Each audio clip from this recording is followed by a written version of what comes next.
मानिएगा, पर एक बात कहूं, आज के समय में जो ये मैं काले की पद्धति से जो अध्ययन होता है ना बच्चों का, छात्र, उसमें से हमारे संस्कार और संस्कृति हमसे दूर होते जा रहे हैं। हमारे सनातन धर्म में हर चीज का कुछ ना कुछ नियम है, हर वस्तु का हर किसी ना किसी कारण से कोई ना कोई वस्तु हमारे सनातन धर्म में रखी गई है। ऐसे ही नहीं, शास्त्र कहता है हर व्यक्ति को शिखा धारण करना चाहिए, हर व्यक्ति को यज्ञोपवीत महाराज 5 से 6 वर्ष की उम्र में बालक का हो जाना चाहिए। पर आजकल के समय में कोई यज्ञोपवीत को ध्यान ही नहीं देता। शादी के समय वो जो यज्ञोपवीत पहना देते हैं उसको भी महाराज बाद में उतार दिया जाता है। ये जरूरी नहीं है कि ब्राह्मण के बच्चे ही शिखा रखें, तिलक लगावें, ये कहीं नहीं लिखा, हमारे शास्त्रों में कहीं नहीं लिखा। ये तो मुसलमानों ने, अंग्रेजों ने इस प्रकार से भ्रमित किया, भड़काने के लिए कि इस प्रकार से हमारे भारत भूमि में विकृत पैदा कर दिया। हमारे यहाँ वर्ण व्यवस्था नहीं होती थी, वर्ण व्यवस्था कार्य के अनुसार बांट दी जाती थी। अच्छा एक बात बताओ, राम जी के नाम के आगे कहां आपको दिखता है कि उन्होंने सिंह लगाया? कहीं लिखा है रामचंद्र सिंह या रामचंद्र जी ठाकुर? कहीं लिखा है? राम जी का नाम क्या था? महात्मा श्री राम।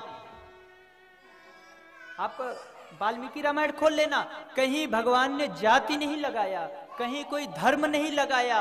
भगवान रघुवंश में जन्म लिए हैं, उनका वंश रघुवंश था, पर उनकी जाति कहीं नहीं लगाई उन्होंने। कर्म के अनुसार व्यक्ति की जाति निर्धारित की जाती थी, कहीं भी जाति की का भान उसमें नहीं है।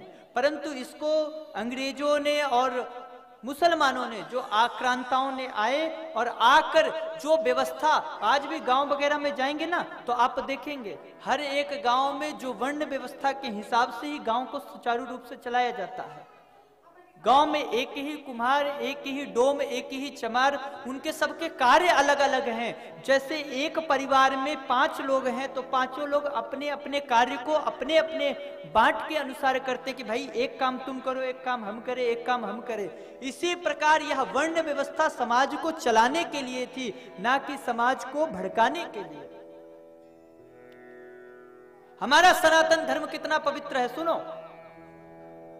आज के समय में पढ़े लिखे हजारों व्यक्ति को, अभी हम लोग दिल्ली में कथा करने गए थे, वहां देखकर आए महाराज अरबों की संपत्ति, पिताजी की सैलरी 2 लाख रुपए महीना, माताजी की सैलरी 1.5 लाख रुपए महीना, लड़के ने अभी अभी विदेश में पढ़ के विदेश में ही जॉब करने लगा, उसका 20 लाख का महाराज पैकेज है। बहू भी वही विदेश में खोज ली, वो उसका भी महाराज 20-30 लाख का पैकेज है। एक बच्चा, माँ बाप, और उसमें भी बच्चा रह रहा विदेश में, माँ बाप रह रहे हैं यहाँ फ्लैट में। माँ की मृत्यु हो जाए, पिता की मृत्यु हो जाए तो बच्चे को वीजा नहीं मिलता कि वो आकर अंतिम संस्कार कर सके।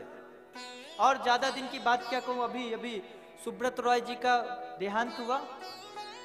खरबों की संपत्ति, कितने गरीबों का पैसा उनके सहारा ग्रुप में गया और उन्होंने उस धन का कितना बड़ा खजाना तैयार किया।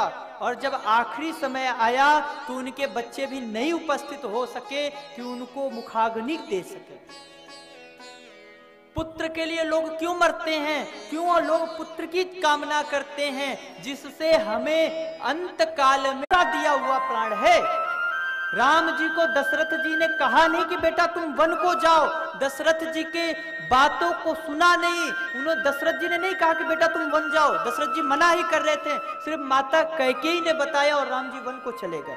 क्यों? क्योंकि वह मैं कार्य नहीं कर सकता जिसमें मेरे पिता को कष्ट हो। ये रामचंद्र जी की मर्यादा, ये हमारे सनातन धर्म का संस्कार है, ये हमारे भारतवर्ष भूमि की यह प्रतिष्ठा है। और सुनो, आप लोग तो अपने माँ बाप को त्याग देते हैं, आज के पढ़े लिखे बच्चे माँ बाप को त्याग देते हैं। और जिन भारतवासियों को, हमारे ग्रामवासियों को कहा जाता है कि ये लोग अनपढ़ हैं, गंवार हैं, उनकी सुनो। एक किसान होता था ना महाराज, वो किसान खेत जोतता था और खेत जोतकर जब खेत जोतने जाता था तो अपने साथ बैल रखता था। और वो बैल के साथ में मेहनत करता था। बैल आगे आगे हल को लेकर चलता था, पीछे पीछे किसान चलता था। और जब किसान की पत्नी किसान के लिए भोजन लेकर आती थी तो दूर से पत्नी को आता हुआ देखकर किसान हल को रोक देता था और सबसे पहले पता है क्या करता था? उस हल से अपने दोनों बैलों को निकालता था। निकाल कर पहले बैलों को भोजन देता था, उनको भोजन देकर उन्हें रस्सी से बांधता था। उसके बाद हाथ पैर धोकर बैठकर भोजन करता था। और इतना ही नहीं, वो बैल सारी जिंदगी महाराज काम करते करते जब वृद्ध हो जाता था ना, तो किसान उसे घूमने के लिए नहीं छोड़ देता था कि अब ये वृद्ध हो गया, अब ये मेरे किसी काम का नहीं, जाए कहीं भी जाए, नहीं। किसान उसकी उसी तरह सेवा करता था और कहता था कि इस बैल ने अपनी पूरी जवानी हमें कमा कर खिलाया है, हमने इसकी कमाई खाई है, अब यह वृद्ध हो गया है तो इसकी सेवा करना हमारा कर्तव्य है। और महाराज सुनो, इतना ही नहीं, वह वृद्ध होकर वह बैल मर जाता था। और जिस दिन वह खूंटे पर पड़े पड़े बैल मर जाता था, उस दिन उस किसान के घर में भोजन नहीं बनता था, उसके यहाँ चूल्हा नहीं जलता था। बच्चे बैठकर रोते थे। क्यों रोते थे? कि आज हमारा यह बैल मर गया, आज हमारा घर सूना हो गया। इस चीज का वो दुख मनाते थे। सोचो, हम उस संस्कृति के मानने वाले लोग हैं जहां एक बैल की भी काम को अपने हृदय में धारण करके उसका भी एहसान माना जाता था। माता पिता की तो छोड़ो, जानवरों की भी सेवा अपने माता पिता की तरह की जाती थी।